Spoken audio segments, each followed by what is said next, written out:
Tadi mau belanja apa aja sih? Lupa lagi. Apa aja deh yang lebih sehat biar nggak jajan mulu. Fiber, oke. Masak brokoli tumis. Vitamin C-nya, jeruk sih. Proteinnya, didem. Susu. Ini dia nih, fresh milk. Tapi jadi penasaran deh, gimana ya proses perjalanan susu segar sampai bisa di-packing dalam kemasan gini? Mau tahu? Sini gua ajak jalan-jalan langsung ke pabrik dan peternakannya.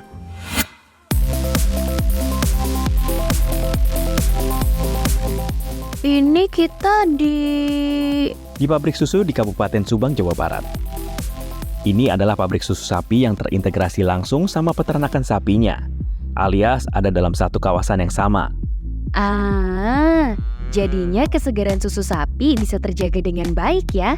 Iya. Nah, dalam menghasilkan susu yang berkualitas, banyak aspek nih yang harus diperhatikan.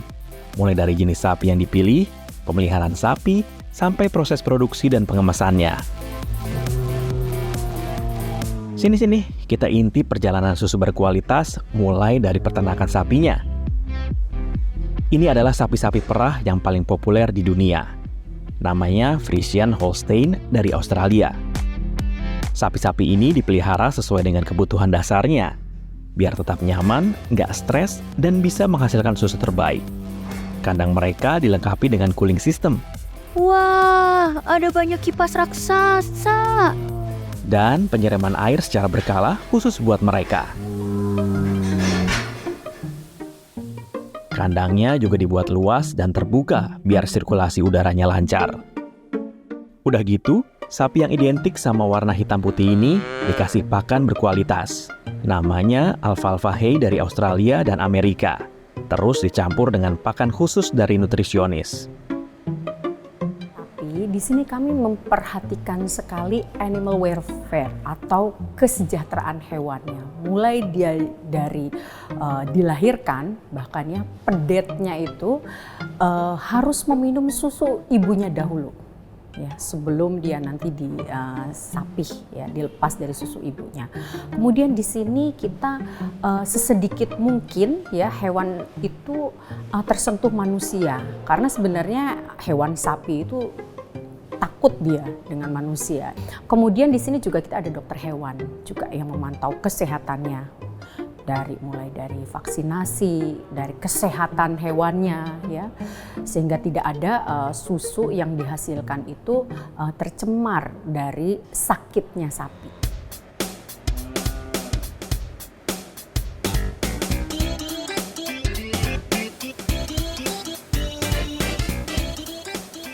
Perlakuan ke sapinya aja spesial ya. Terus... Bentar, gua mau ajak lo ketemu sama CEO PT Global Dairy Alami langsung nih, buat jelasin gimana menjaga kesegaran susu sapi dalam kemasan. Sapi-sapi kami juga pakan-pakannya kami proses di lokasi. Jadi pakannya sapi juga fresh, kita memberikan nutrisi terbaik ke sapi-sapinya juga. Setelah diperah dari peternakan sapi, susu itu langsung dikirim ke pabrik yang hanya jaraknya beberapa kilometer. Dengan itu kita memastikan freshness yang dengan level yang paling baik. Nah, tapi sebelumnya sapi-sapi ini harus lewati proses milking dulu ya. Milking? Itu loh, proses pemerahan susu sapi. Proses milking ini dilakukan 3 kali sehari. Pemerahannya sudah pakai teknologi otomatis dari Italia. Namanya Rotary Milking Parlor. Lucu ya, sapi-sapinya pada ngantri sendiri satu-satu biar bisa masuk bilik pemerahannya ya? Yap, dan pas di bilik Rotary Milking Parlor ini ada 5 tahapan. Yang pertama, puting sapi dikasih larutan pembersih biar lebih higienis. Selanjutnya, tahap merangsang puting sapi dan juga cek kualitas susu. Terus, puting akan dibersihkan sampai kering. Baru siap dipasangkan alat pemerahan susu otomatis.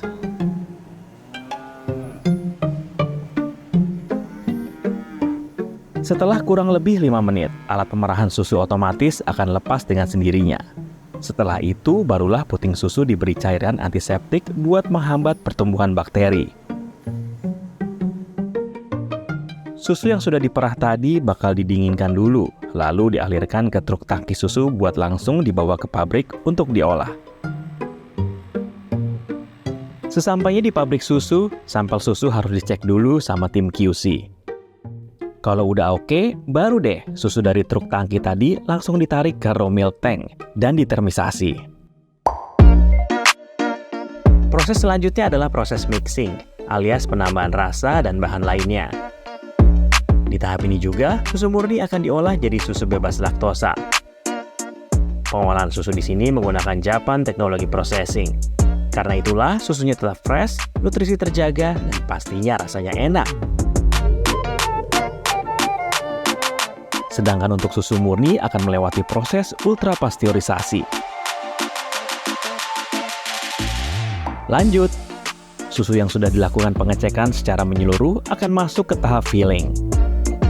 Di tahap ini, susu akan dimasukkan ke kemasan pakai mesin yang besar ini secara aseptik dan higienis. Yang lagi kita lihat ini adalah proses filling untuk susu UHT. Wah, keren ya. Dari lembaran kertas seperti ini diisi sama susu yang udah jadi. Dan tada, susunya sudah rapi dalam kemasannya. Kalau untuk susu pasteurisasi, mesin yang digunakan sedikit berbeda. Karena susu pasteurisasi menggunakan kemasan yang ada tutupnya. Kayak gini nih mesinnya. Nah, udah ready tuh. Udah bisa diminum dong.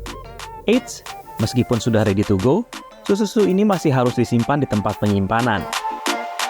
Produk UHT disimpan selama 7 hari untuk observasi, memastikan kualitas dan keamanan produk bagi konsumen. Ini nih tempat penyimpanannya untuk susu UHT. Penyimpanannya cukup dengan suhu ruang saja. Nah, kalau susu pasteurisasi, penyimpanan wajib di cold storage ya. Suhunya sekitar 0 sampai 4 derajat Celcius.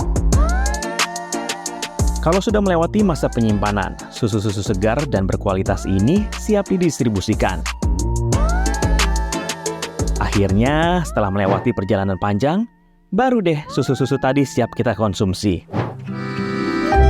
Ah, pasti kejamin nih kesegaran dan kualitasnya.